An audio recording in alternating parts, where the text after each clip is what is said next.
Salut, je m'étais fixé l'objectif de faire mes jeux sur Unity. Alors quoi de mieux pour ça que de faire un speedrun dans l'espace et d'apprendre en même temps? C'est parti.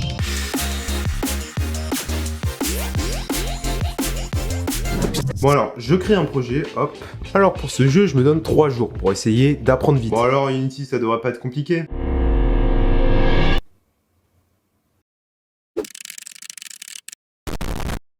J'ai donc regardé un bon tuto des familles à base de vecteurs et de variables. Le jeu est à la première personne dans l'espace avec des jumps et des obstacles. Donc d'abord j'ai modélisé le perso pendant des heures. C'est faux, c'est un cylindre invisible. Bon du coup j'ai pratiqué de mon côté, mais j'ai pris un modèle préfet dans les assets gratuits d'Unity. Ça me permet de modifier les valeurs quand je veux, comme la vitesse. Et franchement vu le code de 752 lignes, je suis bien content d'avoir déjà un truc, tu vois. On peut donc avancer, sauter, s'accroupir et c'est à peu près tout. Bon par contre les collisions sur Unity, faut m'expliquer. Parce que mon perso reste bloqué sur la plateforme au lieu de tomber. Du coup, j'ai essayé de corriger ça avec des box collision qui te permet normalement de faire la collision entre deux objets, mais j'ai pas réussi. Donc si Unity vous gérez pas ça automatiquement, bah vous êtes pas cool ou quoi là? Et voici mon plan. Oui, c'est pas hyper complexe, mais au moins, j'avais mes idées principales. Bon, d'abord, il me faut un environnement de base. Voilà! Et je viens de le changer parce qu'avant c'était ça. Ouais, c'était un peu abusé, ouais. Genre le mec il regarde sa meilleure galaxie. Donc voilà, regardez cet espace magnifique.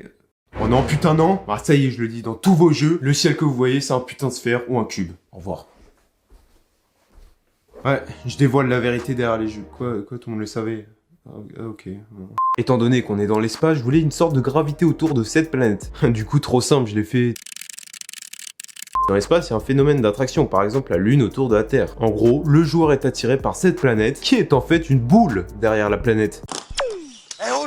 Et en gros, pour faire simple, c'est l'objet qui a la masse la plus grosse qui va attirer tous les autres acteurs. Donc le perso sera constamment attiré par la planète. Ce qui va rajouter de la difficulté, parce que quand vous allez être sur la plateforme, vous allez bouger. Alors oui, c'est pas très réaliste, hein, mais les IA d'Ubisoft, elles sont pas ouf non plus.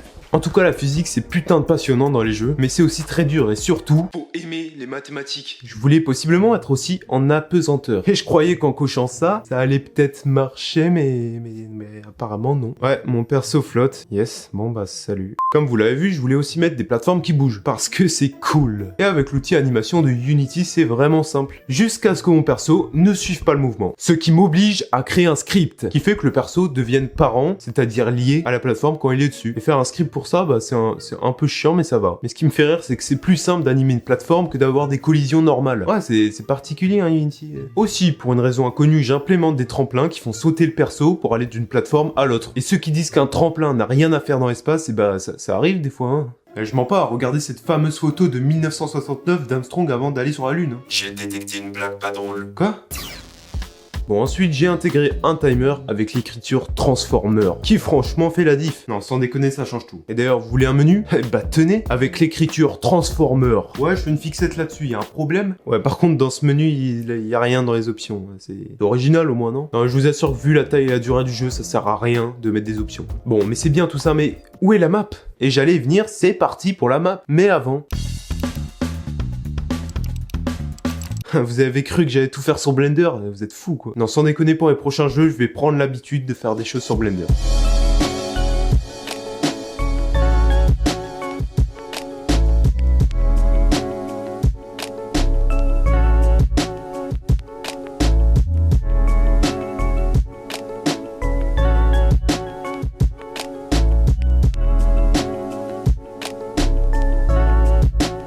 Voulez-vous un petit aperçu épique? Eh ben je vous en donne pas. Non je rigole, regardez.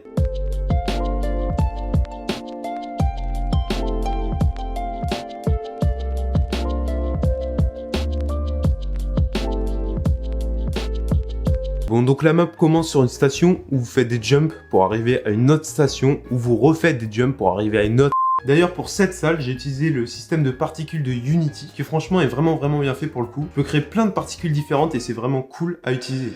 C'est un jeu de parcours, donc évidemment, vous pouvez tomber. Je mets donc une zone de respawn qui fait qu'à chaque fois que le joueur va traverser cette zone, ça va le remettre au départ, tout simplement. Et voici le champ d'astéroïdes. Ouais, impressionnant, hein. Bon, je vous avoue qu'au début, je voulais qu'on doive les éviter, mais pour une raison que j'ignore, les collisions ne marchent pas ta mère. Bon, tant pis, hein, ce sera pour le visuel, hein.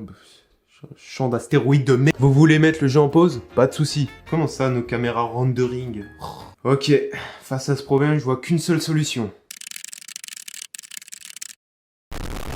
Et c'est bien ce qui me semblait, j'ai fait une erreur. Quand on est arrivé à la fin, je mets donc une zone où il y a un truc qui va s'afficher en mode tu as réussi le parcours, entre parenthèses, le moins dur de ces 10 dernières années. Mais j'avais aussi envie d'afficher le temps final que le joueur a fait, au moment où il traverse la box. Du coup, je me lance et...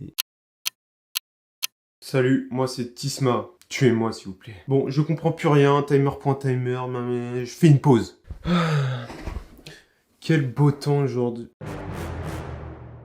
Bon, finalement, j'abandonne l'idée, voilà, c'est dit. Parce que j'en ai marre de tester plein de trucs, là. Sans déconner, j'ai testé toute la doc de Unity, y a pas un seul truc qui a marché, quoi. Donc tant pis, ce sera pour une prochaine fois. Pour les musiques du jeu, j'ai utilisé SoundCrate, qui est une banque avec des milliers d'actifs, comme des vidéos, de l'audio, et même des modèles 3D. Disponible avec mon lien de parrain. Et tu fais ta pub pour de l'argent? Bah ouais. Bon, une fois que j'estime mon jeu fini, je l'exporte, et hop là, ça marche direct. Non, parce qu'avec une Unreal Engine, ça ne se passait pas comme ça. Et oh, vous prenez pour qui à mettre votre logo sur mon jeu? Ok, je ferme ma gueule. Moi, ce qui me fume, c'est quand tu vois le menu du jeu, tu te dis, oh tiens, un jeu stylé. Et après, tu cliques sur Start et bah, tu comprends. Salut tout le monde, aujourd'hui, on va jouer un nouveau jeu fait par un indépendant. Ah, bon, bah, merci à tous d'avoir regardé cette vidéo. Bon, du coup, je l'ai appelé Space Run, parce qu'on est dans l'espace et on court, t'as capté. Et en vrai, les meilleurs développeurs, ils se cassent pas la tête. Je suis allé sur Photoshop, j'ai fait ma petite bannière, là, en mode c'est le jeu de l'année, alors que c'est nul. Franchement, vous arrivez sur Steam, vous voyez ça. Comment ça, vous quittez Steam? Et donc, il est disponible sur l'iPhone 1, votre téléphone fixe, et sur la DS 3D de 2009. On va arrêter les blagues. Non, bien évidemment, c'est dispo sur Windows, Mac et je crois Linux, il me semble. Mais bon, qui joue sur Linux, hein? Moi. En TG, hein. Alors par contre, faut savoir, le jeu dure vraiment 3 minutes, hein. Ne vous attendez pas à un délire, hein. Oui, mon jeu est nul à chier. Mais déjà, ça m'a permis d'apprendre pas mal de trucs au niveau du C#. Et laissez-moi le temps d'apprendre le C# un peu, que je comprenne un peu tout. Et puis même si le jeu dure 3 minutes, vous pouvez réessayer pour faire un meilleur temps de... Et franchement, Unity est vraiment un moteur cool. Alors oui, je commence, hein, donc pour l'instant, ce que je fais, c'est... Et donc, le jeu est disponible en téléchargement dans la description. Et d'ailleurs, vous pouvez faire un petit don en téléchargeant le jeu, donc donnez-moi votre thune pour que je sois millionnaire.